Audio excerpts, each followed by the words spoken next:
We're touring the St. Louis County Depot, and this is a room that's often overlooked, but yet I think it's one of the most important rooms in the entire building. For it tells two wonderful stories. Story of the building of the Northern Pacific Railway, which started 150 years ago this year outside of Carlton, and it also tells about the people who built it, the immigrants. Their story in the Immigrant Waiting Room. The Northern Pacific Railway is building its transcontinental across some of the most desolate land in America. But with their land grant, they get property along their railroad tracks, and at one time owned a wide swath of this northern perimeter of the United States. And they were looking for people to build the railroad and to settle their lands. And that meant they needed immigrants. And they advertised for them in northern European countries to bring over to come and work on the railroad and to farm along the railroad. And that was the immigrant story. This was a guy thing, by the way. They were recruited. They were paid to come over if they were working for the railroads. And they would spend about 4 weeks in steerage on a boat crossing the Atlantic Ocean. When they got to the United States, all their new friends that they met in steerage got off at Ellis Island, served their quarantine, and went across the bay to New York City. These guys were going to go to where? Minnesota, North Dakota, Montana, and do what? Build a railroad? It was a lot easier just to walk up to that table in Ellis Island and say a different name, a made-up name. And all of a sudden, you and your buddies were together in New York City. Well, it didn't take the railroad long to figure out what was happening, so they kept their conscripts, if you will, together on the boat. They weren't allowed to mingle with the other passengers in steerage. And when they got to Ellis Island, everybody got off except for the Northern Pacific conscriptees. They stayed on the boat, which redocked at the wharf in New York City, and began their journey to Duluth on a rail car. And that rail car was switched from train to train. They didn't change, the rail car stayed the same. And that was their quarantine, 5 days on that train car. And then they came to Duluth. In 1892, this building opened and they needed a place for them to come, and they built the Immigrant Waiting Room. One of the first orders of business? A shower. They probably hadn't bathed since they left Europe, and that was about 6 weeks ago now. After that, they would sit and wait.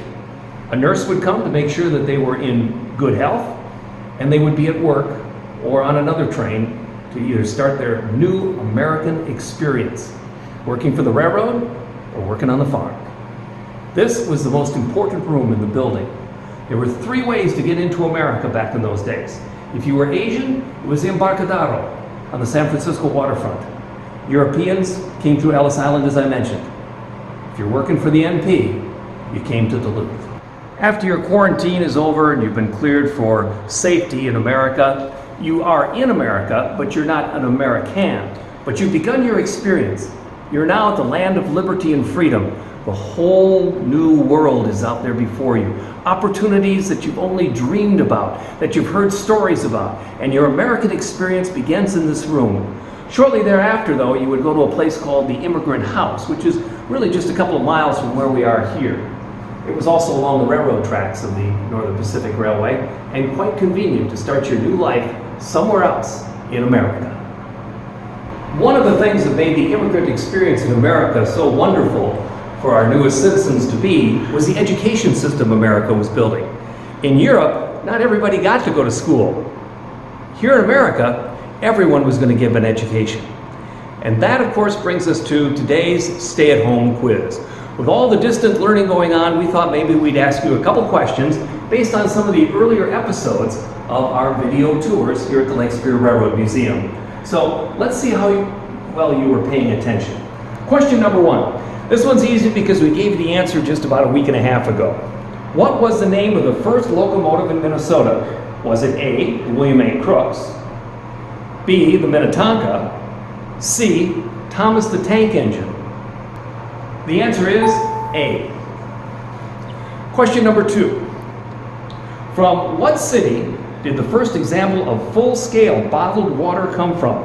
Was it A, Detroit Lakes here in Minnesota, Flint, Michigan, or C, Perrier Lake in the southern France? The answer? A, Detroit Lakes, Minnesota. Number 3. In episode 19, we talked about the telltale What is a telltale? It's a way of letting trained men know when there was an overhead obstruction up ahead. Or B, a small flag on the rigging of a sailboat that indicates wind direction and sail trim. Trick question.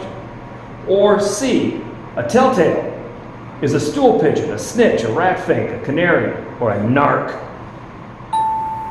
Answer is A. And here's number 4. What movie was referenced in episode 30 of our series dealing with James J. Hill and E.H. Harriman? Was it Murder on the Orient Express, Butch Cassidy and the Sundance Kid, or Star Wars The Empire Strikes Back? The answer is B. And our final question for homeschoolers, and remember you can get all the answers by just reviewing all of our episodes, which you can find at duluthtrains.com/video tours. Here's your last question.